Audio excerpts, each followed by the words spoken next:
Bonjour, Dr Boulaman Lamia, spécialiste en oncologie médicale. J'ai choisi aborder un thème intéressant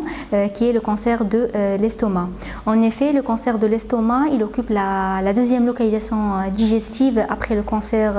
colorectal. Il atteint très souvent les sujets âgés au-delà de 60 ans, mais ces dernières années, son incidence est devenue beaucoup plus augmentée chez les sujets qui sont encore plus jeunes, qui sont âgés aux alentours de la quarantaine ou de la cinquantaine, puisque plusieurs facteurs favorisants, notamment alimentaires et génétiques, sont mis en cause.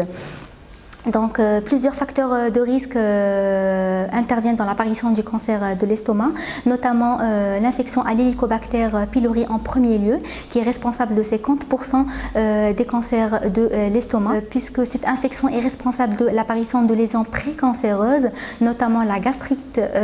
chronique atrophiante, l'ulcère gastrique ou la métaplasie intestinale, qui évolue à bas bruit après plusieurs années à l'apparition du cancer de l'estomac. Donc, à part l'infection à l'Helicobacter pylori, il existe également des facteurs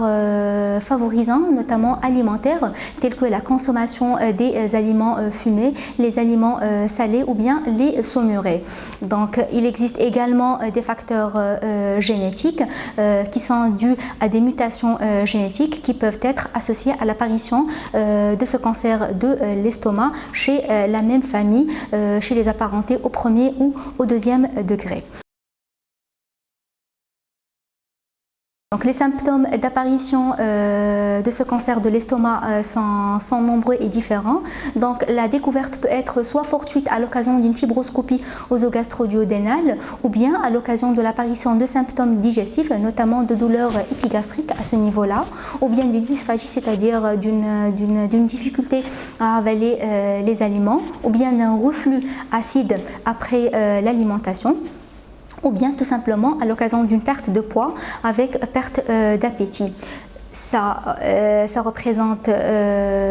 l'ensemble des symptômes qui sont découverts à un stade de début. Par contre, il existe également des symptômes qui peuvent apparaître à un stade tardif, notamment à l'occasion de l'apparition de métastases à distance, au niveau du foie par exemple, avec apparition de douleurs à ce niveau-là, en regard du foie, ou bien à l'occasion de l'apparition d'un ictère, ou bien à l'occasion de l'apparition d'une ascite, c'est-à-dire une augmentation du volume abdominal qui est très souvent accompagné de troubles du transit. Ce que je peux apporter comme conseil aux gens, c'est de respecter certaines mesures d'hygiène alimentaire, notamment à travers l'éviction des produits alimentaires trop salés, tels que les fromages salés, les sauces asiatiques, les produits alimentaires fumés tels que l'ensemble des charcuteries et les aliments et l'ensemble des aliments marinés, et éviter également la consommation excessive de protéines animales et de la remplacer le plus possible par les fruits et les légumes, et d'éviter surtout de conserver les aliments au réfrigérateur et en congélateur dans des emballages en plastique, et d'éviter